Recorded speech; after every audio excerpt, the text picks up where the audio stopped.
I sometimes read public domain books here on Leaves of Glen, and they were written a long time ago, so they're usually racist or sexist or bigoted. But in there somewhere and all that is a story, and that's why those stories are famous.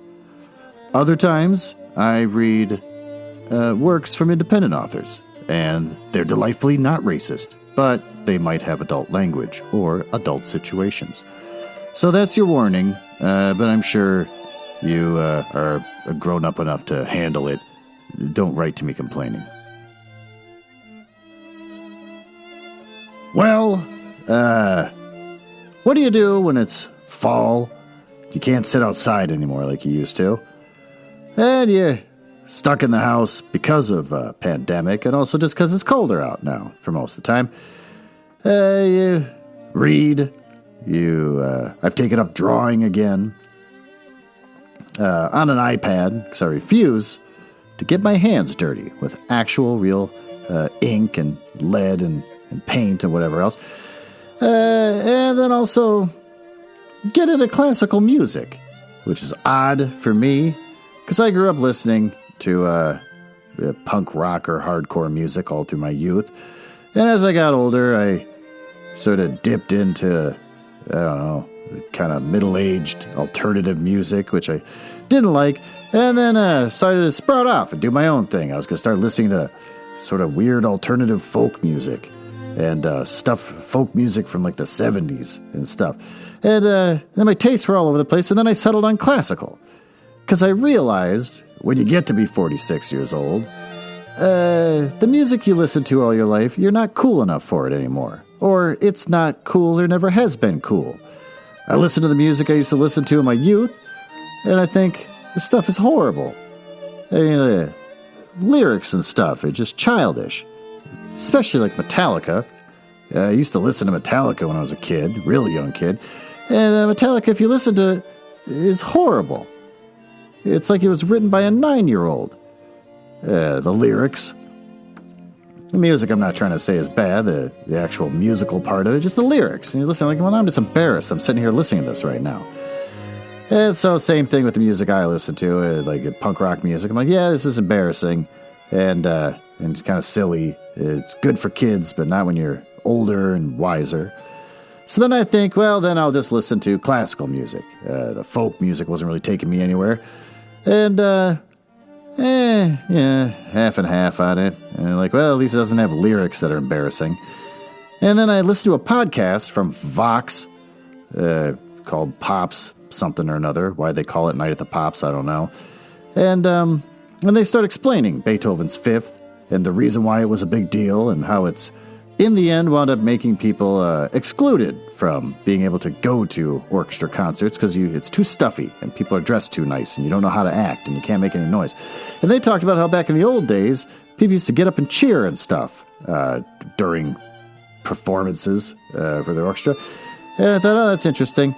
And then I got bored of it and realized my life is boring and everything's boring. So that's something that came out of this whole thing. Was I don't have any music I can listen to and be proud of without feeling self-conscious and stupid. And then the one I picked is not satisfying either. So now what do? Just sit in an empty room and pure silence? Seems weird. Well, with that depressing thought, let's read a depressing Russian short story.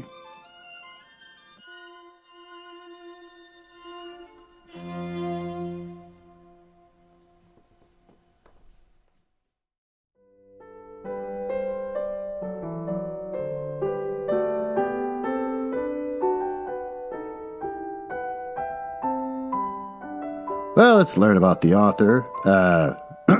For this week's story, it's Vsevolod Garshin. Well, I'm not even trying anymore.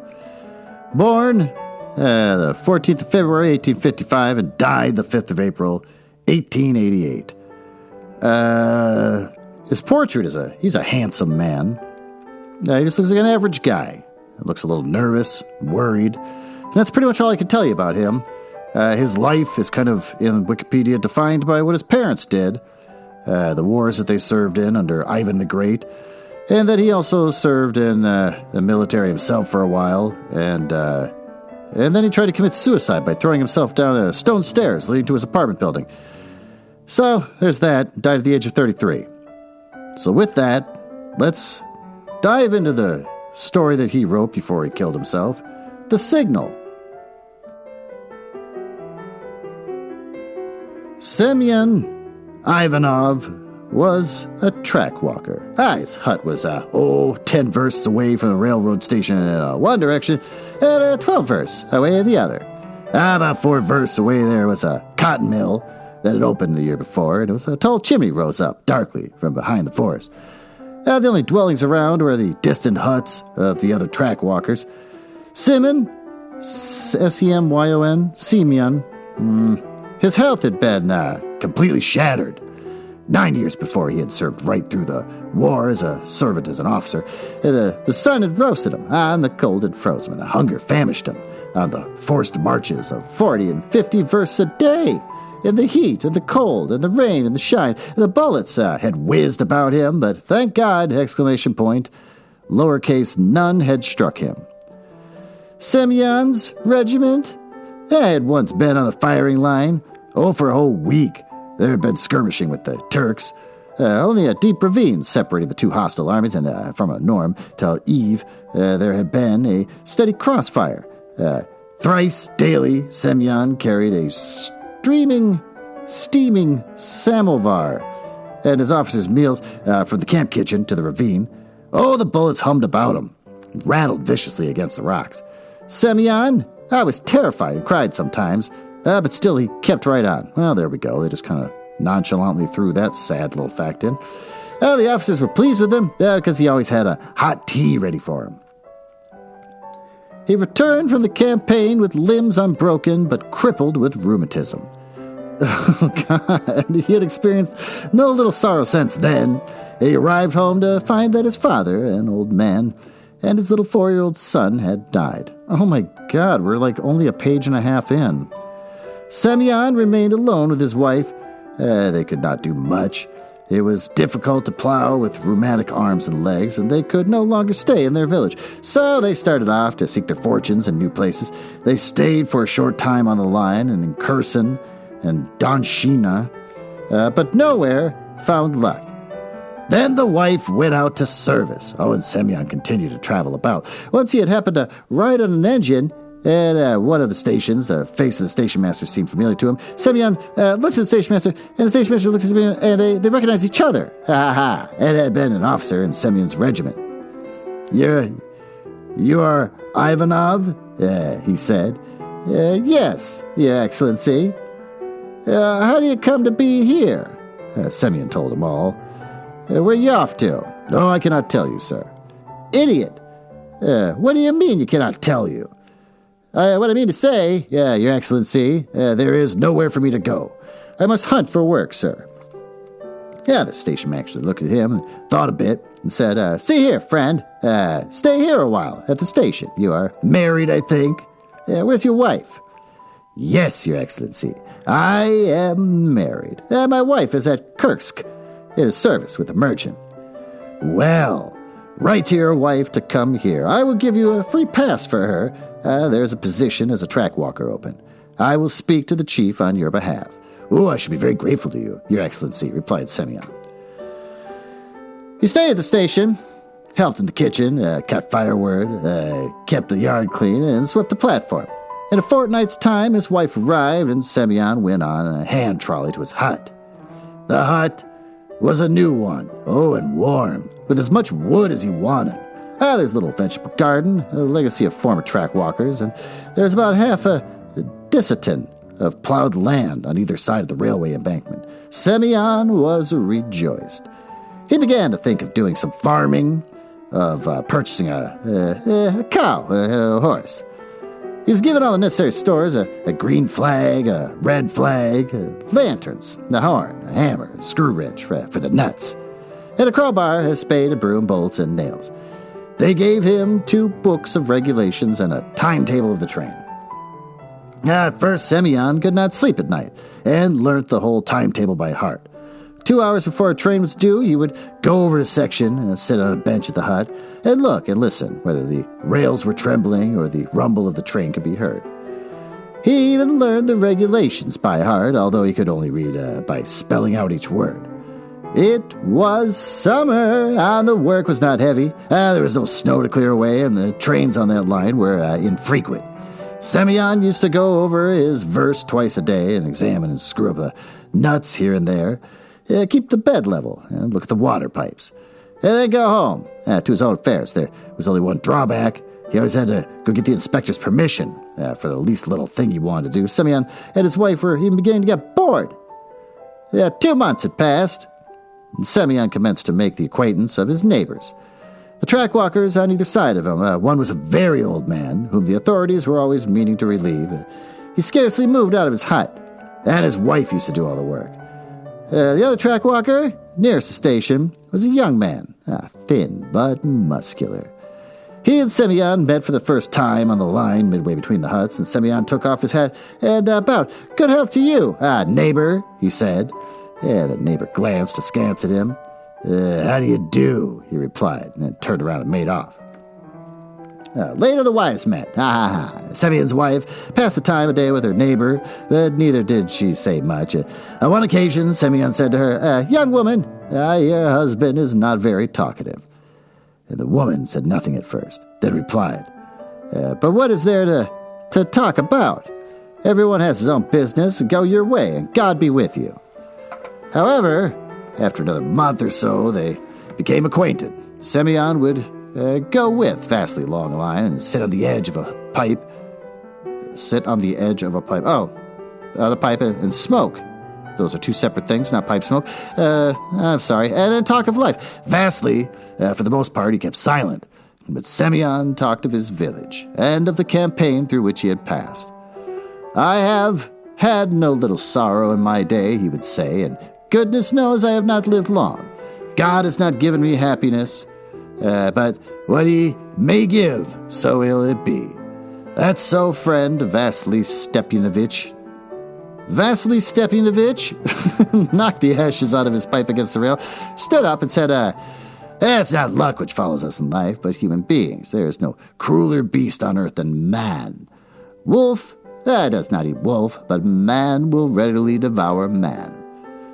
"Come, friend, don't say that. Wolf eats wolf." The words came into my mind, and I said it. All the same, there is nothing crueler than man. If it were not for the wickedness and greed, it would be possible to live. Everybody tries to sting you to the quick, to bite and eat you up. Semyon pondered a bit. "I don't know, brother," he said. "Perhaps it is to say, but perhaps it is God's will." "And perhaps," said Vasily, "it is a waste of time for me to talk to you, to put everything unpleasant on God and sit and suffer. It means, brother, being not a man, but an animal. That's what I have to say." And he turned and went off without saying goodbye. Semyon also got up. "Neighbor," he called, "why do you lose your temper?" But his neighbor did not look around and kept on his way. Semyon gazed after him until he was lost to sight in the cutting of the turd, and he went home and said to his wife, "Irina, our neighbor is a wicked person, not a man." However, they did not quarrel. They met again and discussed the same topics. "All men. If it were not for men, we should not be poking in these huts," said Vasily on one occasion. "What if we are poking in these huts? It's not so bad. You can live in them." "Live in them? Indeed. Bah, you have lived long and earned little. Look at much and seen little. What sort of life is there for a poor man in a hut, here or there? The cannibals are devouring you, and they are sucking up all your lifeblood. And when you become old, they will throw you out, just as they do husks to feed pigs on. What pay do you get?" "Not much, Vasily Stepanovich. 12 rubles. And I 13.5 rubles. Why?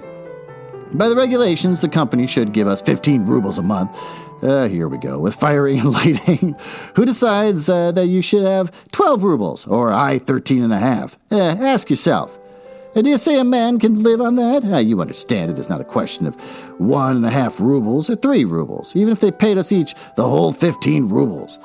I was at the station last month, and the director passed through, and I saw him. and I had that honor.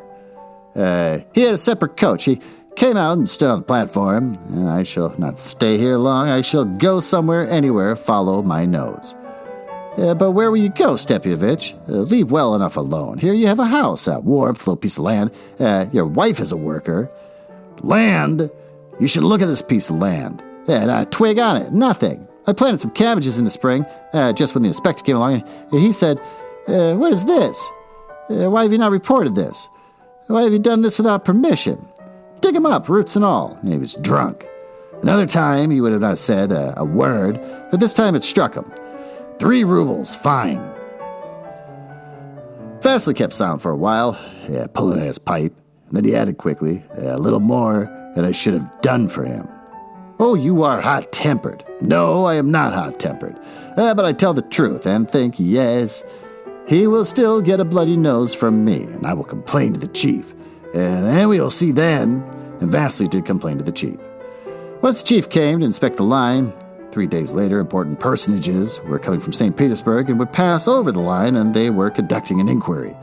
So that the previous to their journey, it was necessary to put down everything in order. Ballast was laid down. The bed was leveled, and the sleepers carefully examined. Spikes, driven in a bit, not screwed up, post-painted, and orders given for yellow sand to be sprinkled at the level crossings. The woman in the neighboring hut turned her old man out to weed. Semyon worked for a whole week. He put everything in order, mended his caftan, cleaned and polished his brass plate until it fairly shone. Vasily also worked hard. The chief arrived on a trolley and 4 men working the handles and the levers making the 6 wheels hum.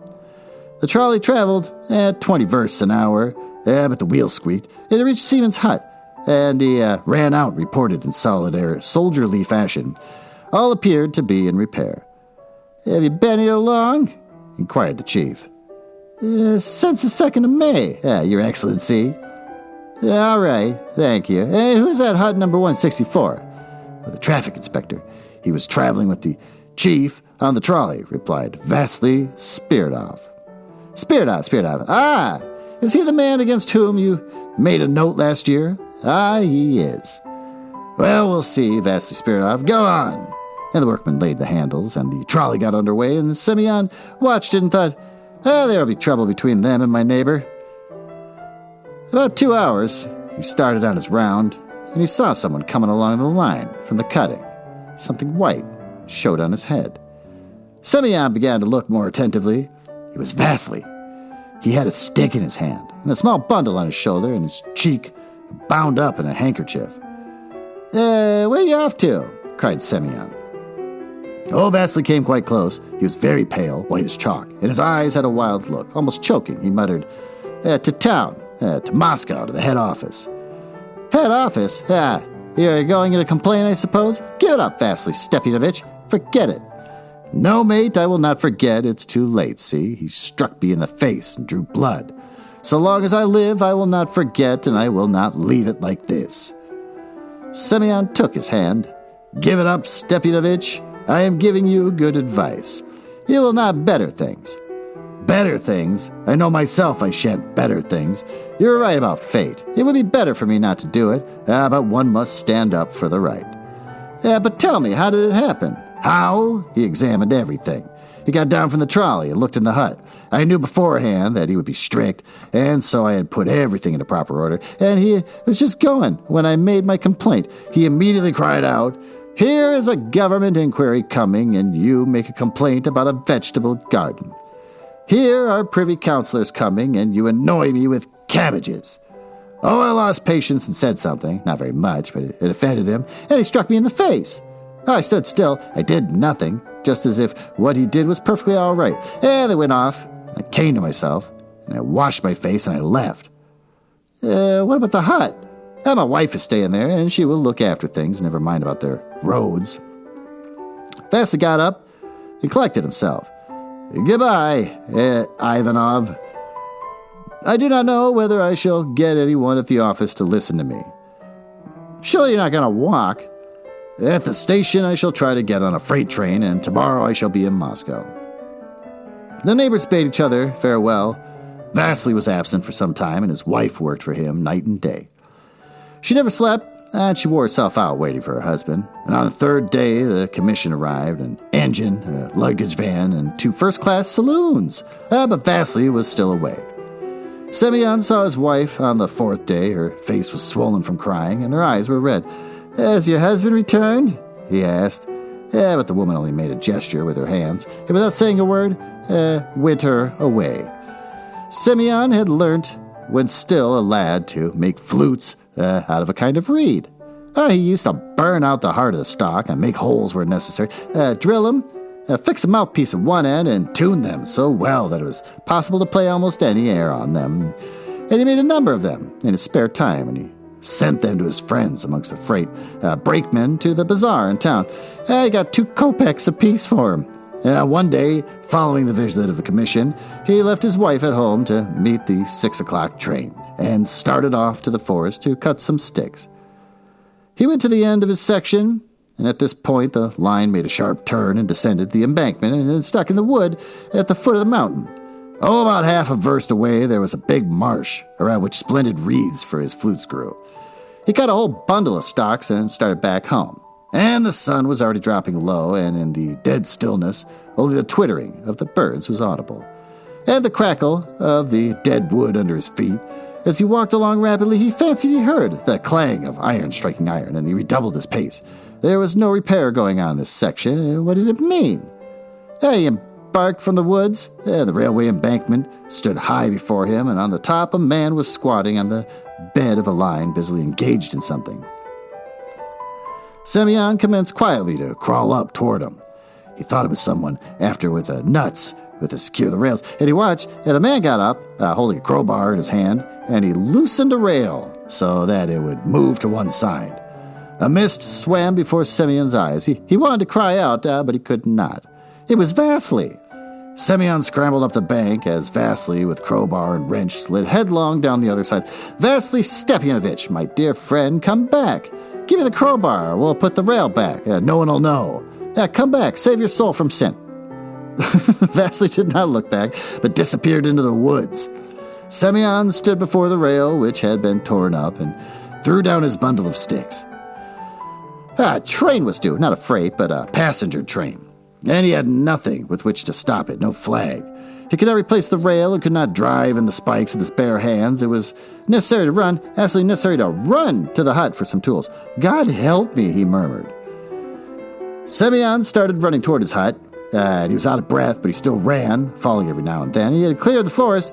He was only a few hundred feet from his hut, not more, when he heard the distant hooter of the factory sound. 6 o'clock in 2 minutes. Time number 7 train was due. Oh, Lord, have pity on innocent souls. In his mind, Semyon saw the engine strike against the loosened rail with its left wheel, shiver, careen, tear up, and splinter the sleepers. And just there was a curve in the embankment 70 feet high, down which the train would topple and the third-class carriages would be packed. Little children, all sitting in the train now, never dreaming of danger. Oh, Lord, tell me what to do. No, it is impossible to run to the hut and get back in time. Semyon did not run out of the hut, but turned back and ran faster than before. He was running almost mechanically, blindly. He did not know himself what was to happen. He ran as far as the rail, which had been pulled up, and his sticks were lying in a heap. He bent down, seized one without knowing why, and ran on farther. It seemed to him the train was already coming. He heard the distant whistle. He heard the quiet, even tremor of the rails, but his strength was exhausted. He could run no further and came to a halt about 600 feet from the awful spot. Then an idea came to his head, literally like a ray of light. Pulling off his cap, he took it out of the cotton scarf and drew his knife out of his upper part of his boot and crossed himself, muttering, "God bless me." He buried the knife in his arm, above his elbow, and blood spurted out, flowing in a hot stream. In this he soaked his scarf, smoothed it out, tied it to the stick, and hung his red flag. Did you have to do that?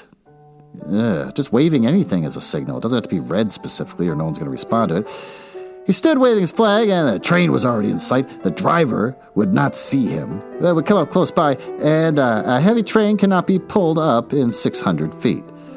and the blood kept on flowing. Semyon pressed the sides of his wound together so as to close it, but the blood did not diminish.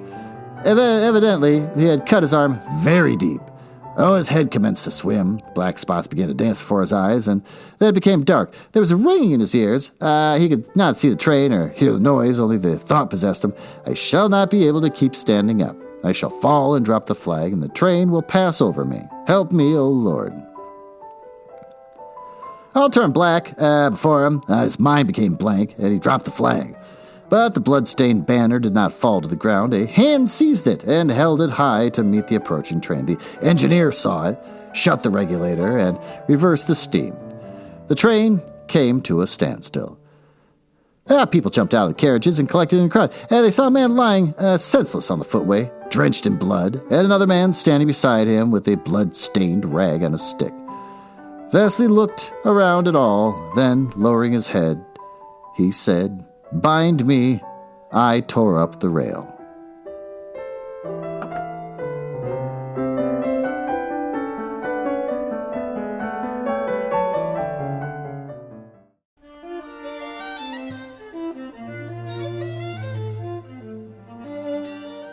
Well, what do we learn here today?